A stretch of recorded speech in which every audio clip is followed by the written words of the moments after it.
In these episodes, I talk to experts in the field of medicine, surgery, as well as the health and wellness space. But most importantly, I share stories of those who have been affected by breast cancer. If you are new to the podcast, welcome. And if you are a regular listener, welcome back. I'm so glad you're here. In today's episode, I am going to be talking to Kath Elliott. Kath was diagnosed with a triple positive breast cancer just over a year ago. And in this conversation, we delved quite deeply into how she coped with her breast cancer treatment, especially her chemotherapy experience, as well as how she coped with her cold cap. Kath describes the strategies she used involving her family and friends that helped her through her treatment, how she came to terms with her diagnosis, and the difficult task of telling her 3 boys about her cancer. She also shared how her practice of meditation, journaling, and gratitude helped her through her treatment, and how she has turned a trauma of a cancer diagnosis to something positive and inspirational. I enjoy this conversation immensely, and I hope you will too. I would urge you to listen to the end as Kath shares her strategies that she has found useful in helping her move forward. So without further ado, here is my conversation with Kath Elliott. Hi, Kath. Thank you so much for coming onto the podcast. How are you today? I'm really well, thank you. It's evening here in Melbourne. I'm from Australia, so I've had a busy day. I've got 3 sons who I'm homeschooling at the moment. We're sort of in quite a strict lockdown here in Melbourne at the moment, so it's a busy household. But Right.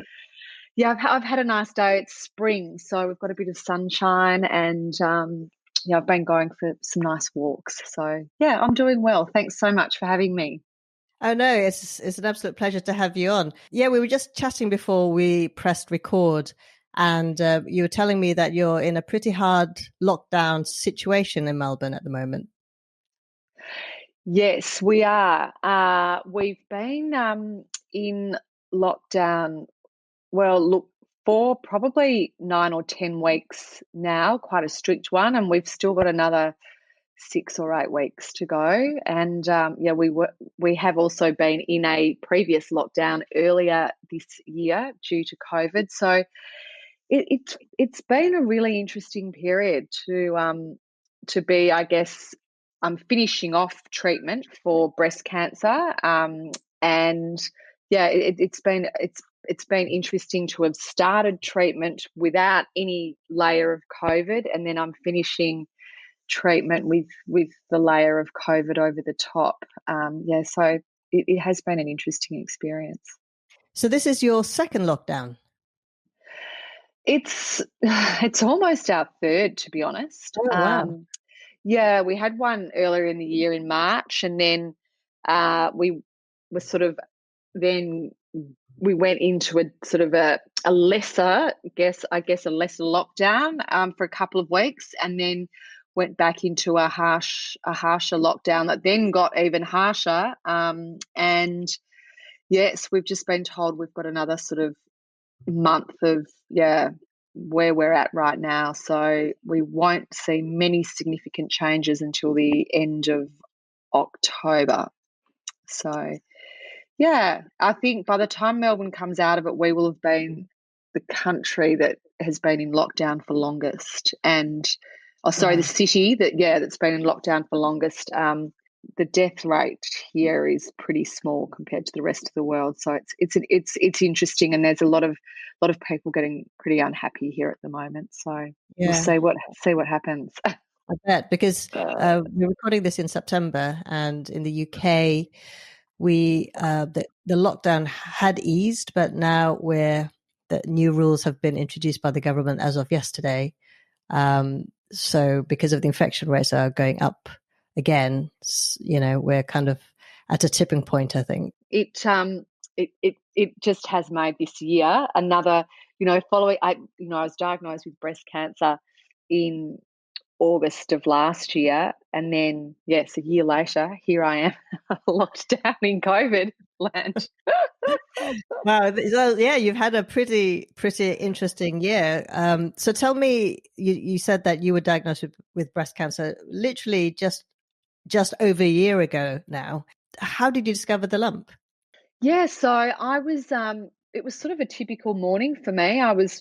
I'd been at the gym and I was having, I just had a shower, I was getting ready to go to work, and we'd actually moved into a new house, and I just bought this sort of big long floor to wall mirror, and I was just standing in front of it, and for some reason I looked down at my breast, and and then I saw that there was this kind of quite large protruding lump there that I had never noticed before. So I quickly felt it, and that was when my heart it literally just, I could feel it fell through my body, and I literally had to gasp a breath because I just thought, oh my gosh, this is not good. And it's sort of that moment where you just feel your life changing. And I sort of I tried to, calm myself down a bit and go, oh, you should be fine. You had a breast check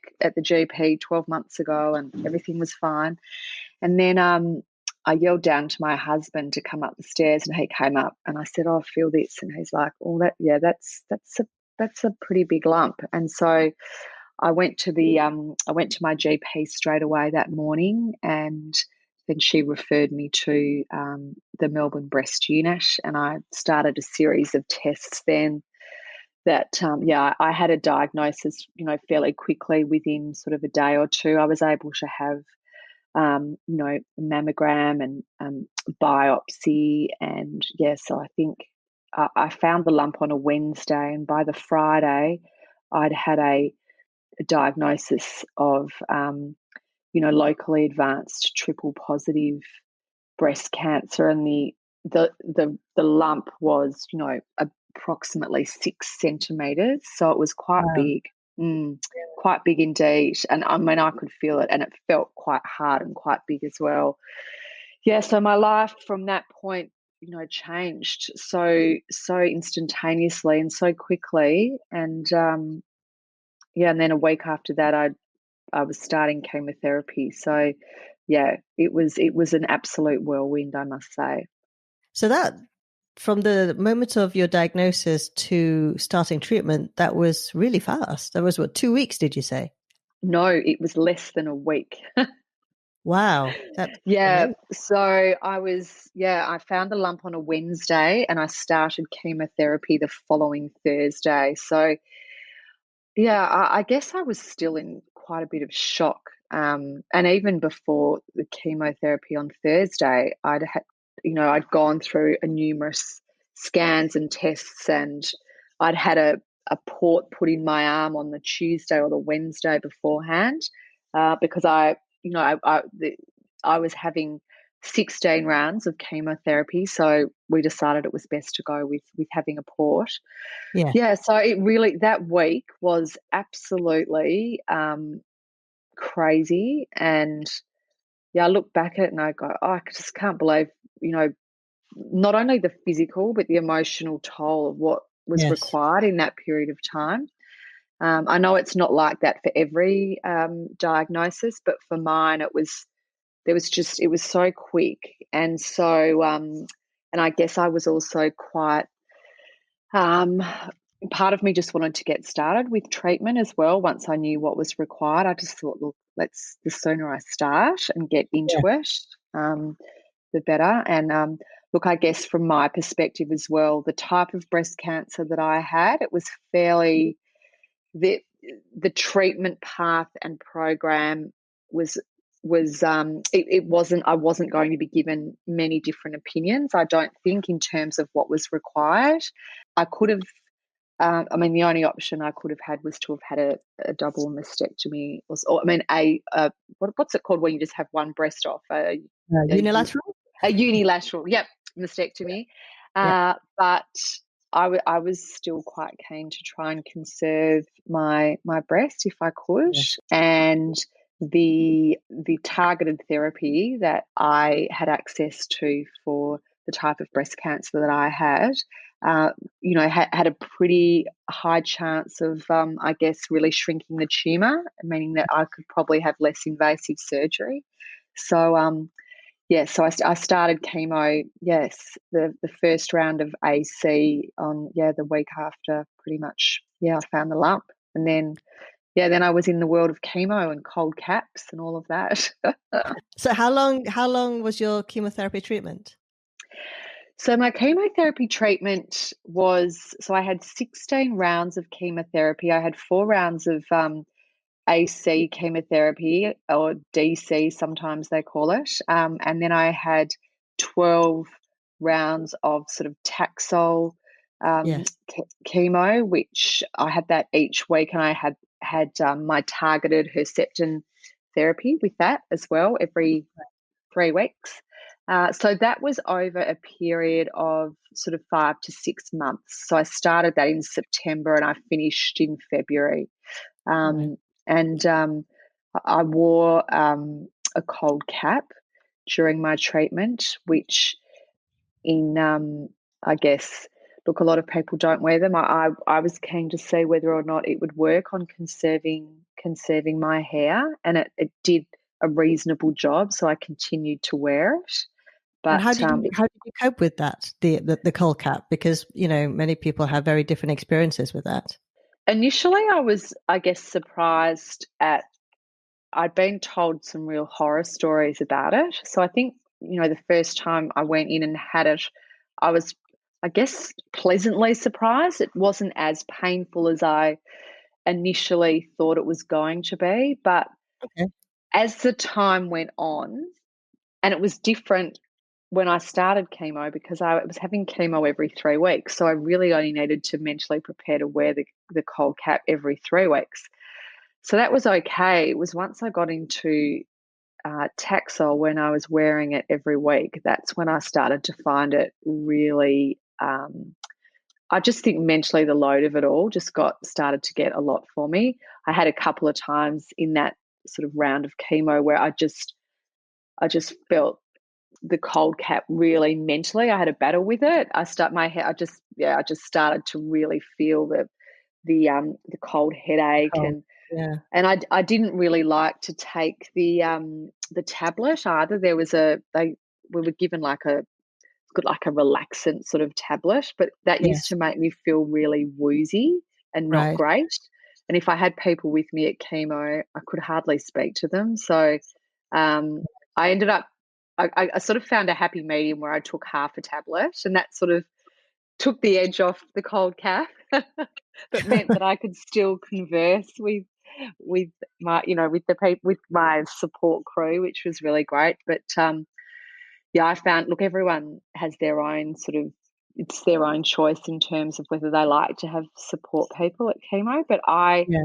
I sort of enlisted my close friends to come, and family to come with me to chemo each time, and we'd all wear something bright and colourful, Okay. Oh, and that's um, so nice. made it a bit of a, well, because I love bright colours. I'm a real that's sort of my I guess trademark. A lot of my Okay. friends know me for. I wear bright colours. It makes me feel happy. So that was, And I why not? decided. Right? Well, I decided when chemo started, that I was going to wear beautiful bright t-shirts and just try and lift my mood a bit. So Yeah. my support crew came in and did that. And look, it was actually it was a really nice thing to do. I had some beautiful photos of, all of my friends sitting with me with whilst I had my beautifully attractive cold cap on. I Oh, that's a really nice thing to do with your close friends and family. That's really nice. Yeah, look, it really was for me. I felt it made me feel supported, and it also, I think, it gave my family and friends a way to support me that felt really good as well. Yeah. So, um, and look, it's not everyone's thing to come into a hospital and be there, because it can be quite confronting. But for those that wanted to do it, I was really open to them and really wanted them to be there with me. and it made me feel, more connected to them. And I think also the feedback that I got from them was that it gave them a window into the experience that they never would have had, and it made Yeah. it a lot more real to see what I was going through and what the treatment was, and the fact that I was sitting there with a cold cap on my head, with an infusion in my arm, and all of that kind of thing. And so, yeah, I look back on that chemotherapy time with a lot of affection for the love and support that I had from my friends and family. It really meant a lot to me, and it really helped me stay as positive as I could during that period. And not to say that chemotherapy is easy. It definitely isn't, and it requires, a lot of, just a lot of focus, I think, to keep yourself in an okay mindset. But I did a Yeah. lot of work. I did a lot of work on my mindset, and also supporting my body in other ways to make sure that I got through as well as I could. So how did you cope with chemotherapy? Look, I think I coped pretty well. I mean, in terms of side effects and all of that kind of thing, I think I probably did. I don't know whether it's one of those things with side effects. I guess I never felt really unwell or nauseous. Okay. I felt lethargic and a bit tired. I guess that was probably the worst of it for me. I mean, I also lost, you know, I lost my eyebrows and eyelashes. I didn't lose all my hair, but my hair was very, very thin. And I did lose, some people put on weight. I lost quite a lot of weight when I was going through chemotherapy. Right. And that, I look back now and think, oh gosh, that was, it sort of made me look really probably not that well, I guess. Yeah. Um, it sort of sucks. I feel like it does suck a bit of the vitality out of you. And even though I felt quite well, I look back and I think, I didn't look as well as I actually felt. Right. Um, but I feel like I was very lucky not to experience the horrific side effects that a lot of people do. I didn't.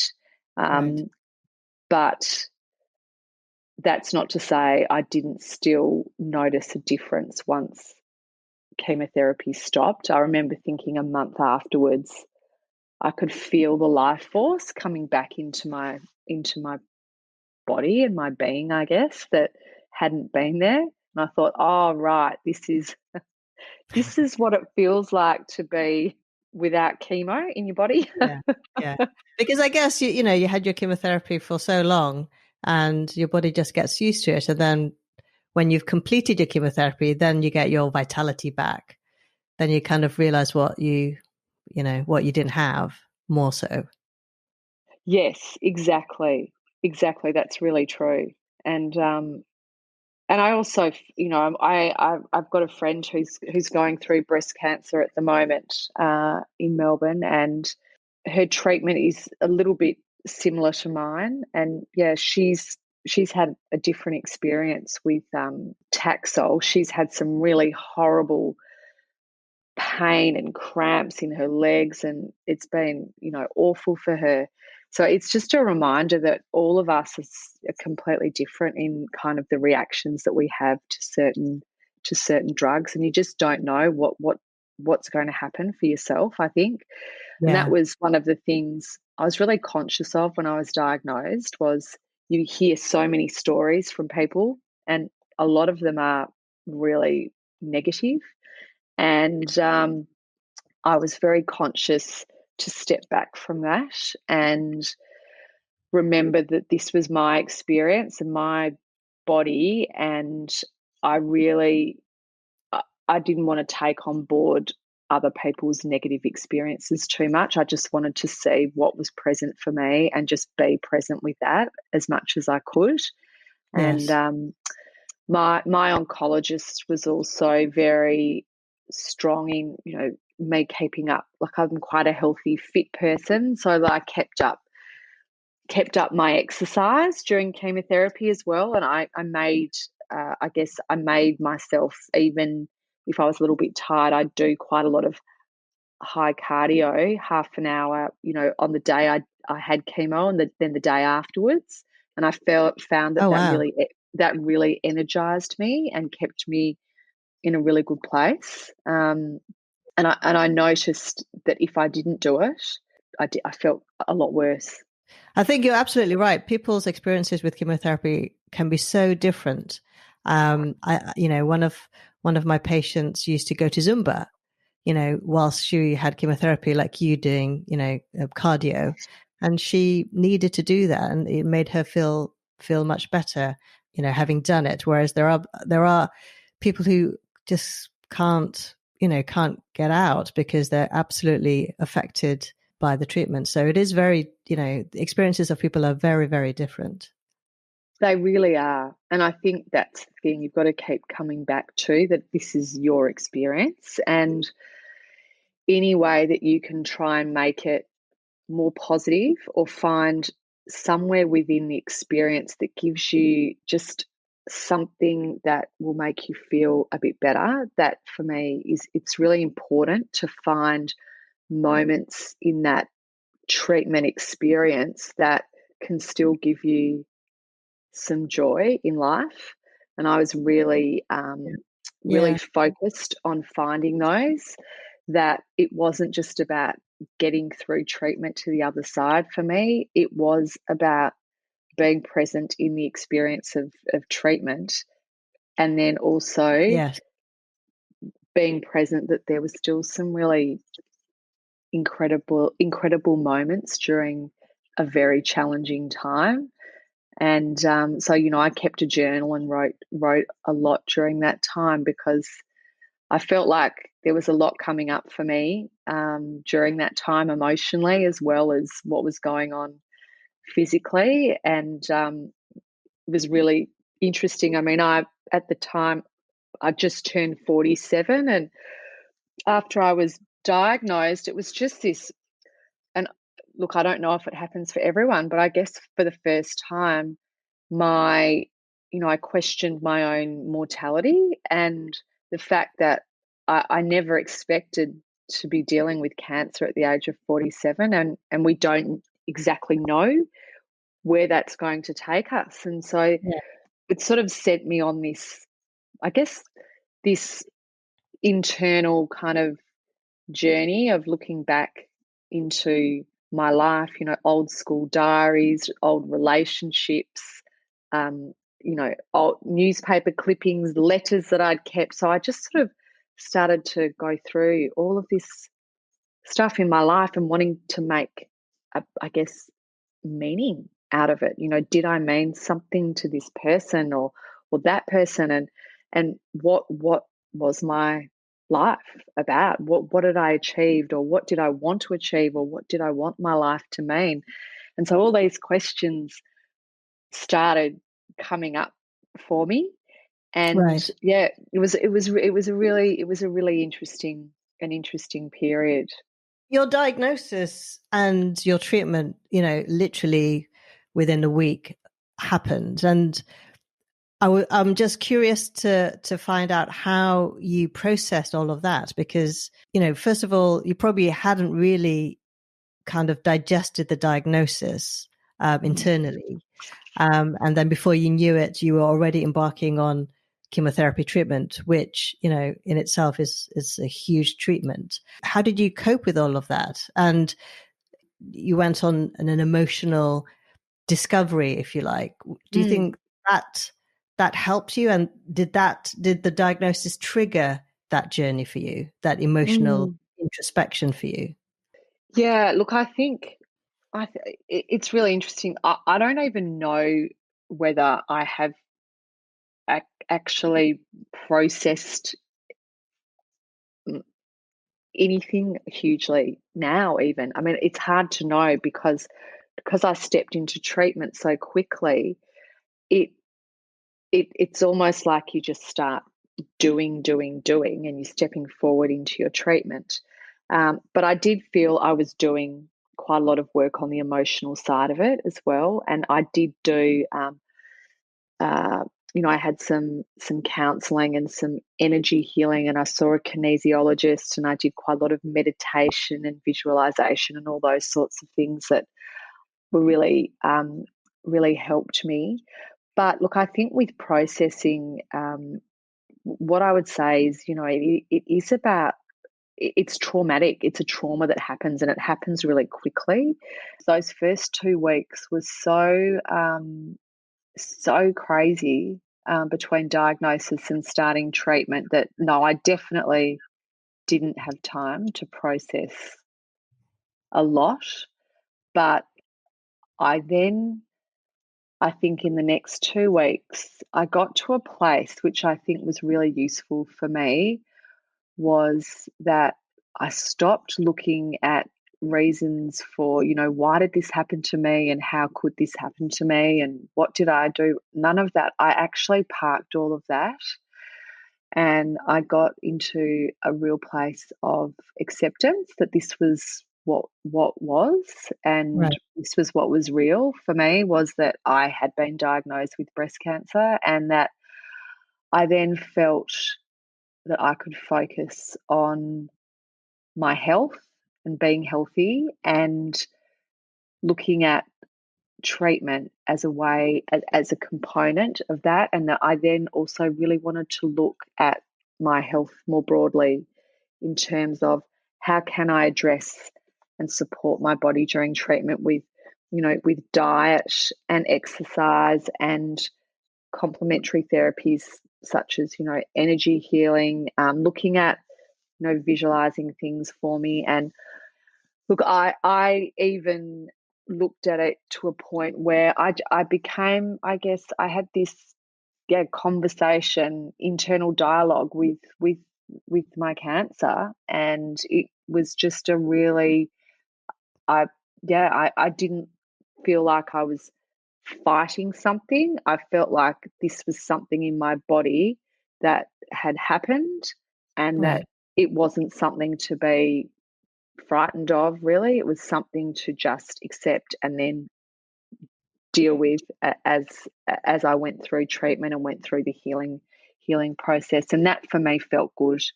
And then I didn't feel so stressed at all. I felt really sure that that was the right mindset for me to be in, to give myself the best chance of, yes, being in a, for getting through what I needed to, and getting through to the other side.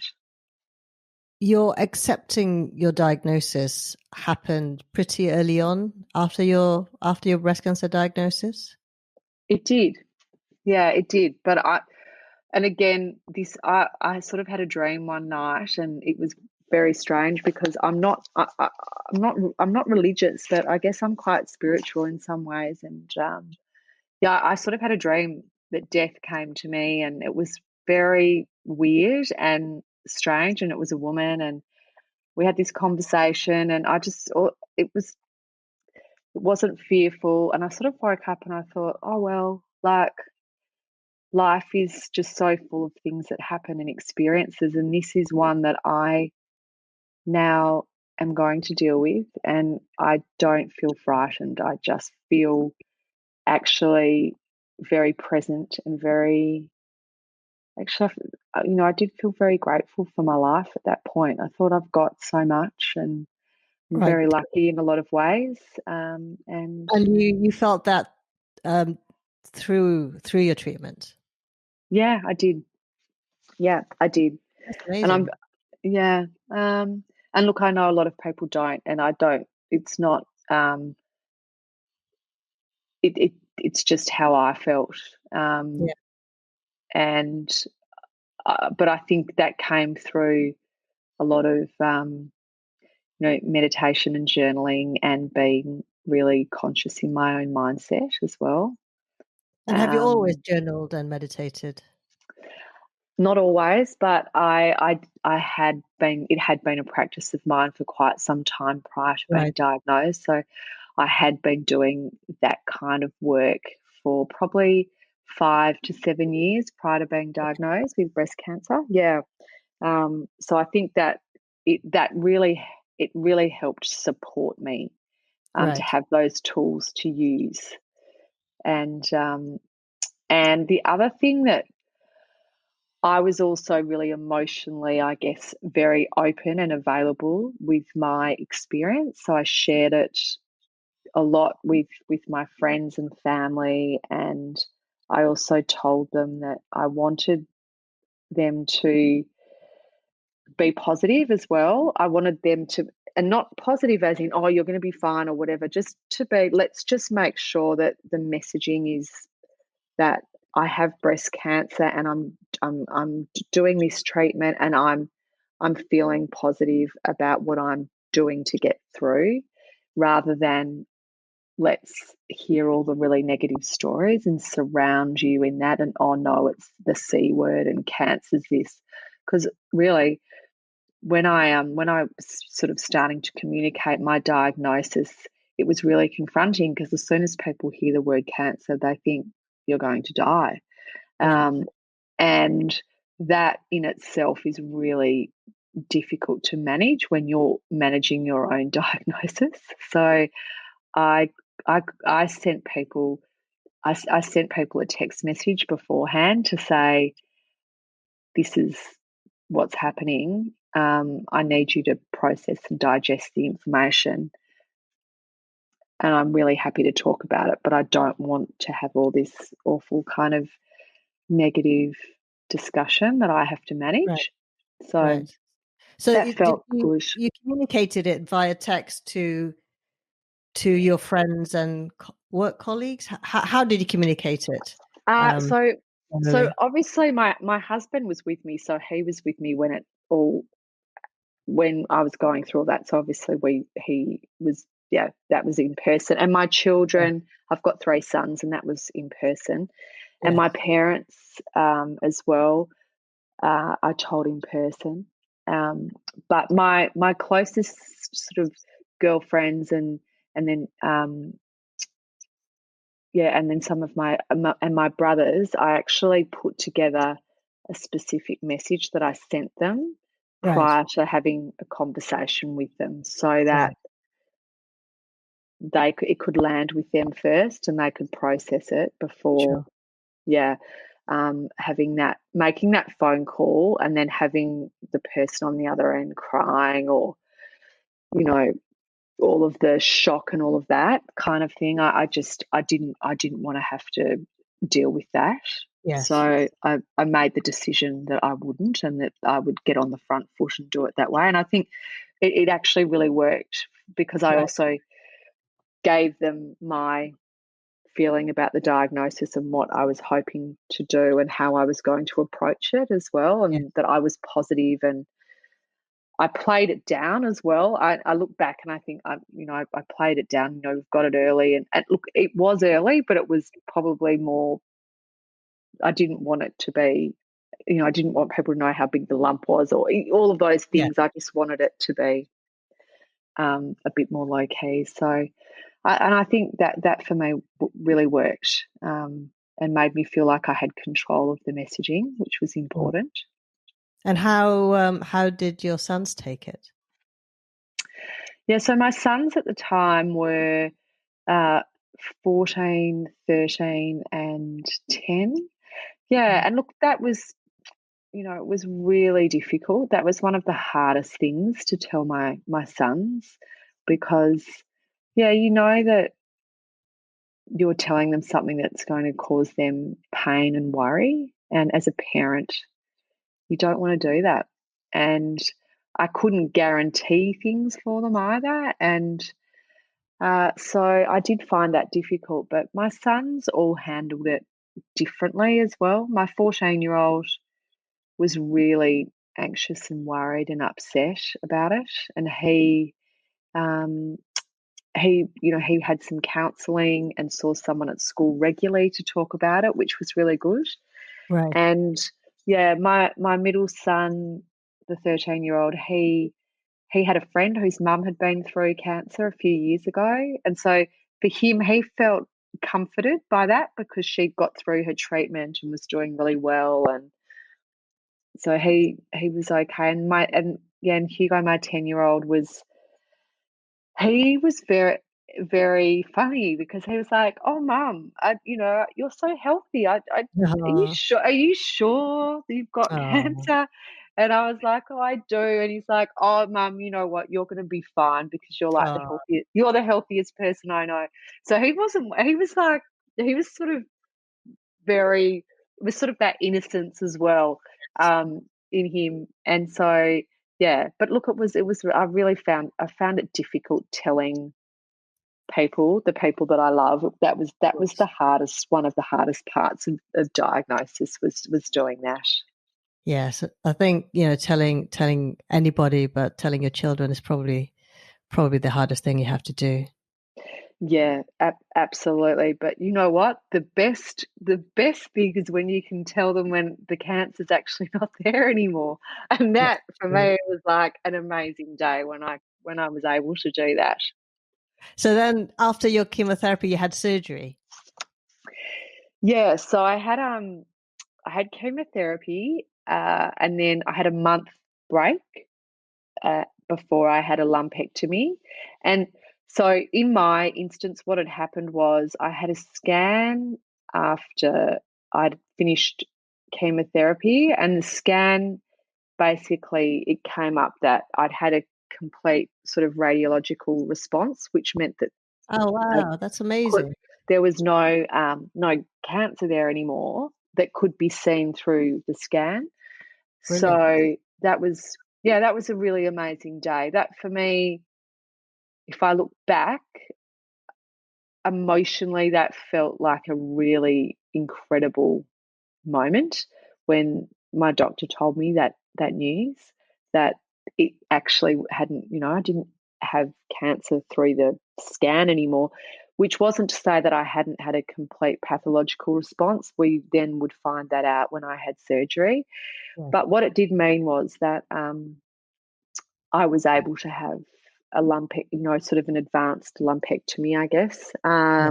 So I was booked in to have that a month later, and I had a lumpectomy then, and that's when they tested all the tissue where the cancer was and did all of that, and then took out some lymph nodes as well, and did some sentinel lymph nodes and did some testing on those. Okay. And yeah, so that then all came back saying that I'd had a complete pathological response to the treatment, which meant that as far as they were, concerned, everything was, the cancer had gone, and that was wonderful. That's great. So That's a really that's really good news, isn't it? That's really great yeah, yeah. Look, it really is. It's an amazing outcome, and when you hear those words for the first time, I burst into tears in the doctor's office. I was so happy, and and that's when you realise that you do hold on to a lot of emotion over that time. Yeah. And to get to hear those words is really, yeah, for me that was incredibly important, but also, yeah, it felt like I had another chance of living, I guess. Yeah. That, and then what you do with that then is kind of interesting as well, because it changes your whole perspective. It should change my whole perspective on what was important in my life anyway. Yeah. And Yeah. yeah, you sort of have a bit of a pivot, which is a good thing. And then anyway, I then still had to go and have radiation therapy after that as Right. well. And how long Um, did you have that for? 3 weeks? I had that for 4 weeks, so I 4 had, weeks? yeah, 4 weeks of radiation therapy, and that was fine. I didn't have any side effects with radiation, so that was good. I didn't notice anything at all. Didn't have any skin problems. I had a fabulous naturopath here in Melbourne who specialises in oncology, naturopathy. Right. So she supported me with my oncologist with natural supplements through all my treatment as well, and gave me some really good skincare regime whilst I had radiation therapy as well. So I didn't have any dermatitis or any issues. So that, radiation felt for me like a breeze compared to chemotherapy anyway. And how was work? What happened to your work? Well, so I was working in PR and marketing, and I had been working for the same company for sort of 9 or 10 years. And I ended up during chemotherapy, when I was doing the sort of the 12-week weeklies, I decided I was going to take a leave of absence until I'd got through my treatment, which was great. And then, I've actually just resigned from that job at the end of June. Right. And decide, I'm going to do something for myself now, not in PR, not in marketing, that, like, having had breast cancer, it's given me some, creative ideas for a new business. So Okay. I'm just sort of working on that at the moment. So in a That's way, exciting. it has changed my whole life in some ways. And I'm also with in Australia, it's Breast Cancer Awareness Month in October. So I'm working on an awareness campaign for one of the major consumer group representing breast cancer, the Breast Cancer Network of Australia. So I'm involved in a campaign for them. So that's really good. I'm very passionate about telling my story, but also generating awareness around the importance of knowing your own breasts as well. Yeah. Yeah. I think that's one thing I wasn't that aware of and didn't do a hell of a lot of self checking. And even though I know that self checking obviously doesn't pick up um, cancer all the time, it's Yes. still important to know the texture of your own breasts and what sort of feels normal and different. And some people have much lumpier tissue than others. And even though I had my lump was quite large, but it really didn't even show up that much on one of the mammograms because I've got very dense breast tissue. So it's really interesting. I think for me it just made me aware of there's just often stuff going on in your own body that you have no idea of, and it's really important to just make sure that you're keeping in touch with it. Yes, no, definitely. I mean, I think you're right. Getting to know your breasts is probably one of the most important things that you can do because no one will know your breast better than yourself. And being able to know what's normal for you is really important. And, women would say, well, I don't know what I'm looking for. And that's okay. But I think it's important for you to be able to know what is normal for you. And if there is a lump there, you'll probably find it really. But you're absolutely right. Raising awareness of just getting to get people to get to know what their breast feels like is really important. Yes, exactly. And I think the other thing here in Australia is that a lot of people are under this sort of false sense of security in that if you don't have, a family or genetic link to breast cancer, that you're kind of okay, when really it's the opposite. Only, less than 10% of breast cancer diagnoses have a family or genetic link, and it's actually, Yeah. 90 plus that that don't have a link. And I know, and having spoken to a lot of other women, that even though that information's there, people don't really know that. So so that's another kind of thing for me that became really apparent. And I guess the other huge change I made in my life was I totally stopped drinking alcohol as well, and Okay. not necessarily because I think you have to stop drinking if you're diagnosed with breast cancer. But I looked back over, my drinking habits over the years, and I felt that I'd had some problematic, I guess, what I'd call binge drinking.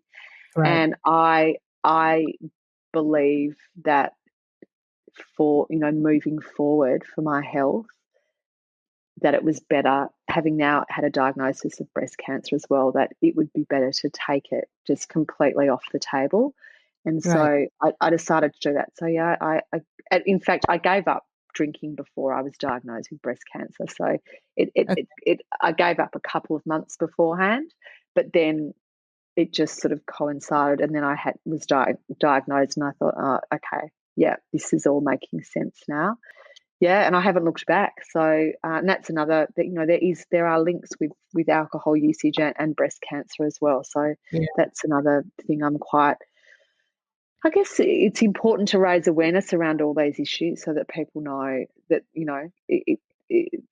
there is a link, and whenever you're drinking, that there is a risk, and there are risks. Alcohol's a carcinogen, and it becomes very socialized in our society, and one of those things that are normalized. And uh, yeah, it's interesting. Since I've stopped drinking now, I feel I have so much more time when I'm out. Not that I've had a chance to be out because I'm locked up in Melbourne.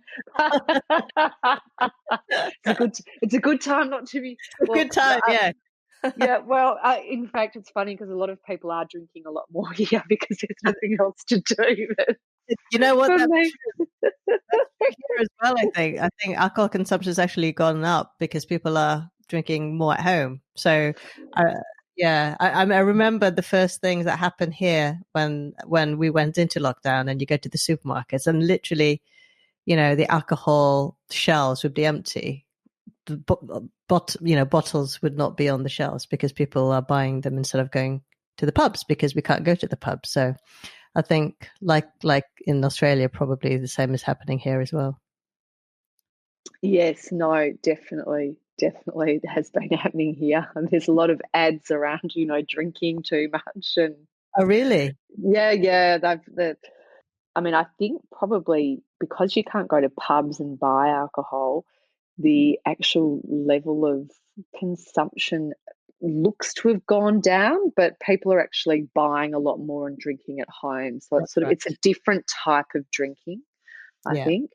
Yes, but no, not for me this time. I've been, I've been, and my husband's actually, he's had like 2 months or over. He's decided he isn't going to be drinking as well over this time. So we've Nice. been a very sober household here, which has been nice. I mean, obviously now it's been a year now since your diagnosis. Mm. And do you have ways or strategies to help you move forward with your life, having had a breast cancer diagnosis? Yes, it's that's a really interesting. It's a really interesting question because I think, and even once chemo stopped, it's like everyone assumes you're done and it's time to move on. And in a way, I think that's when it gets quite hard. Once treatment finishes, it's that whole feeling, and it's the feeling that I'm getting quite often now is, what has just happened in my life? Yeah. I don't feel like the same person that I was who started chemotherapy and treatment in August.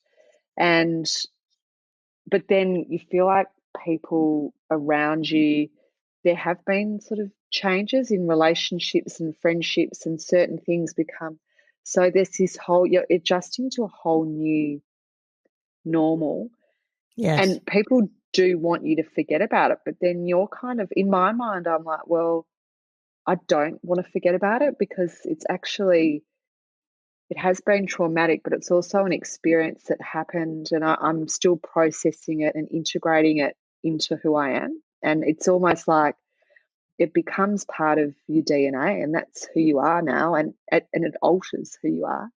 Yeah. And you're still coming to terms with who that person is, and it can be really confronting in some relationships and friendships as well. I think Yeah.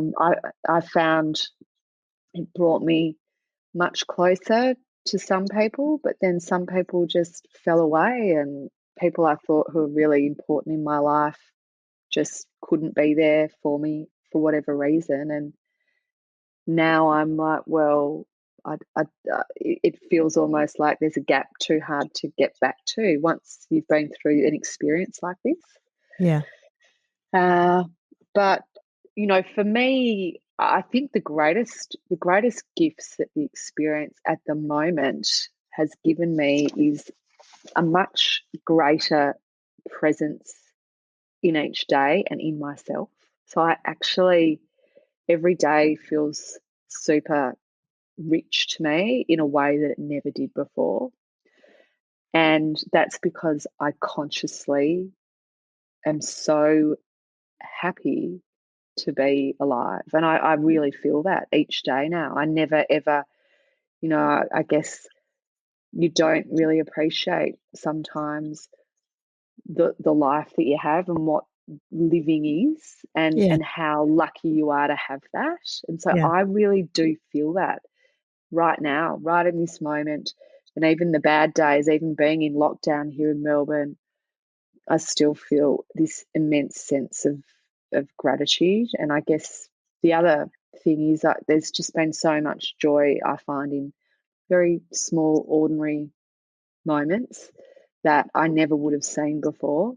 And I might have been looking too far ahead or wanting something else or wanting more, material objects or whatever it is. But I don't think about that so much anymore. It's more about what's right in front of me, and that that feels enough, and it feels amazing. And it's more for me about the connections with people and what they are, the genuine ones that I have in my life. Yes. I'd much rather spend time on those, and also even the purpose. What do I want to do with my life now? Well, it feels like I want to live more on it purposefully. So, and all of those things have come, and these are all the questions that come into my life all the time now.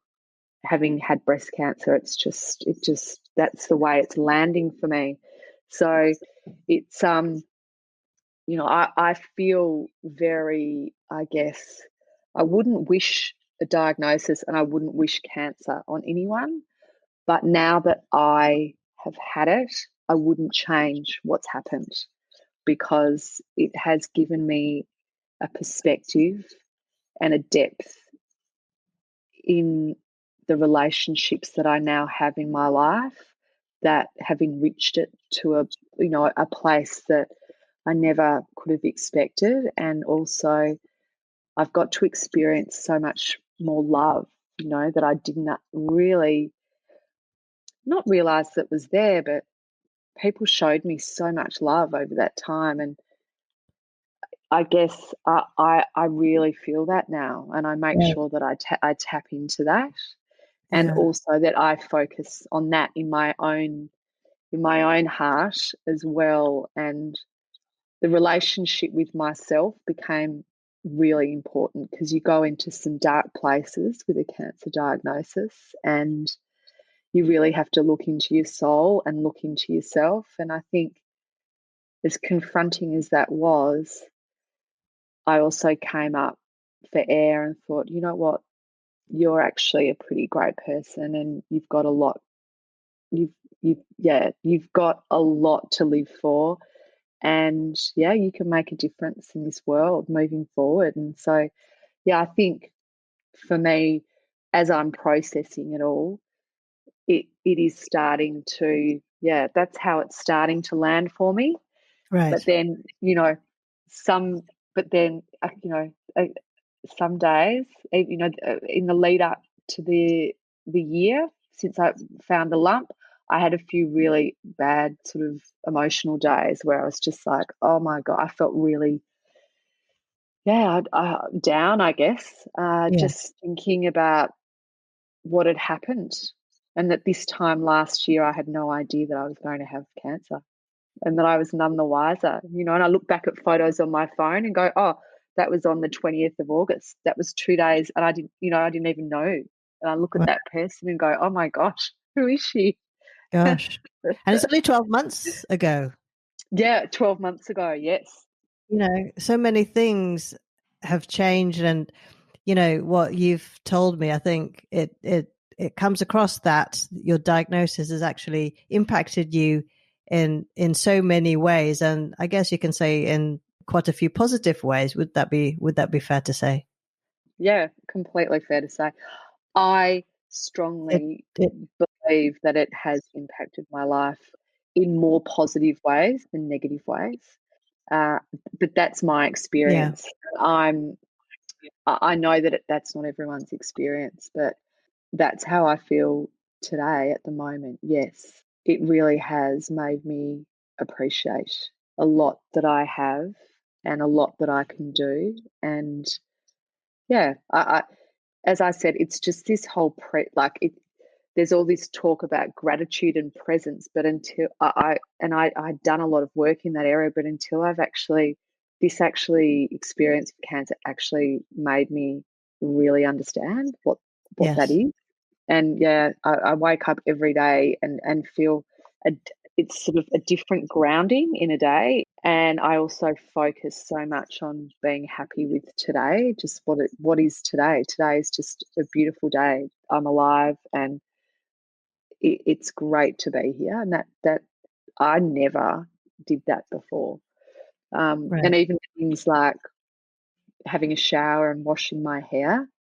I used to hate doing that when I was going through chemo because my hair would be coming out. And so now, whenever I have a shower and I can wash my hair now, I just take a few moments to go, oh my gosh, my hair feels so thick and beautiful again. And that's a yeah, great, you know, I yeah, yeah, never gave it a thought. But and even now my eyebrows have yeah. just I mean, come back. appreciating the little things in life.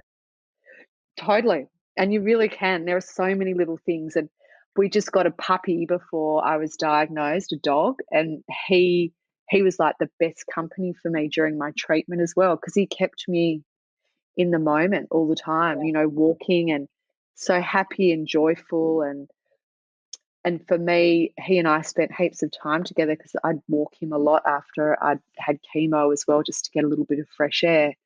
And I look at him now, and he has this real special place in my heart because we got him literally 3 or 4 months before I was diagnosed. And I Right. feel like he came at just the right time as well.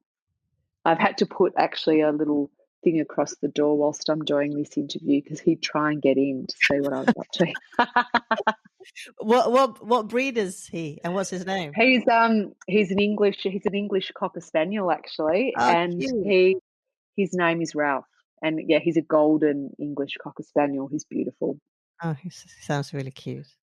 Kath, I really enjoyed our conversation today, and it's really quite clear from our chat today that you've taken your diagnosis and you've turned it into something positive, and it's a really inspirational story. And thank you for sharing your experience, because I think people out there, they're either going through cancer treatment right now or having reached the other side, may be inspired by your story. So thank you so much for sharing it today.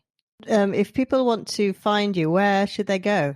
Yeah, so I part of my experience was I had an Instagram account which was at Healing Breast Cancer, where I documented my journey, and then I also created a blog which was www.Kathryn Kathryn Elliott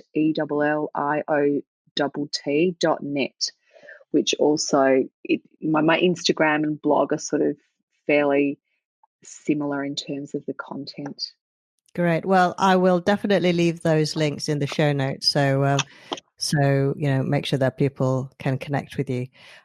So Kath, thank you so much once again for coming onto the podcast. I really appreciate your time, and thank you very much for sharing your story. Thanks so much, Tasha. I really enjoyed it as well. Thank you.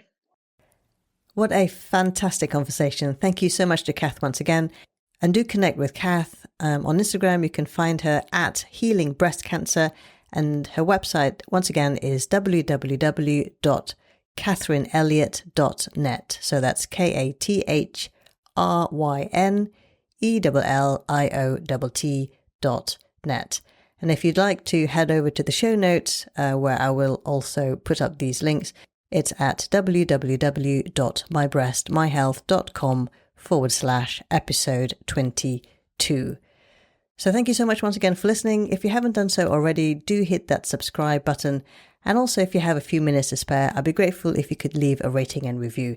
That would mean the world to me.